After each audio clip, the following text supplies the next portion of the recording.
A detailed report on the government's school stimulus spending has found building prices ran up to 12% higher under the scheme. The report by consultant Brad Orgill was commissioned by Julia Gillard as Education Minister. But now Ms Gillard is dealing with its findings in the middle of the election campaign. Tony Abbott says it shows she's not fit to be Education Minister, let alone the Prime Minister.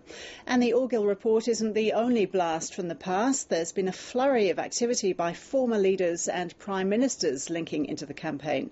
From Canberra, Julie Doyle reports. The opposition leader was at ease. All your supporters are here. I've got a few supporters. None more so than this man. Policy announcement. Thanks, mate. Yeah, that was very, very good. John Howard was at last night's Liberal Party fundraiser to introduce his protégé and launch a stinging attack on Julia Gillard. And can I say she has been a total failure, and in my view an even bigger failure than her predecessor. The former Prime Minister criticised Ms Gillard's decision to send a staff member to meetings of Cabinet's National Security Committee and gave a scathing assessment of the Labor government. This government at its core is an incompetent government. It's a government that wastes your money. The startling image for me last night, Tony Abbott, John Howard, what did that remind you of? It reminded me of the worst aspects of work choices. One day brought the re-emergence of two former Prime Ministers. Kevin Rudd stepping up on the campaign trail in Queensland, New South Wales and elsewhere from Sunday. There's a bigger thing here about the future of the nation, and we are exactly on the same page, in the same place, with the same values. We had the first week old Julia, then the second week was new Julia. The third week is Kevin Rudd. I mean, I wouldn't be surprised if Mark Latham appears next. He has. How are you doing? How's it feel to be back in here?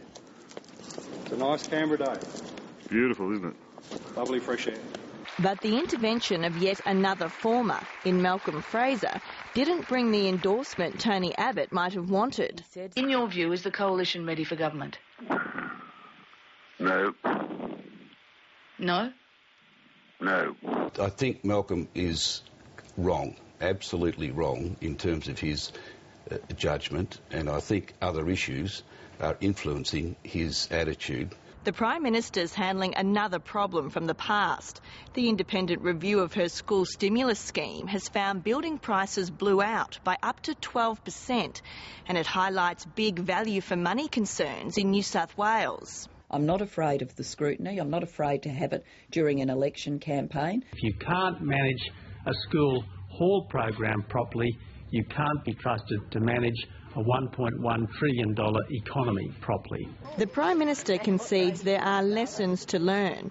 Tony Abbott is promising to suspend payments to state education departments and give them to school P&C groups instead. Julie Doyle, ABC News.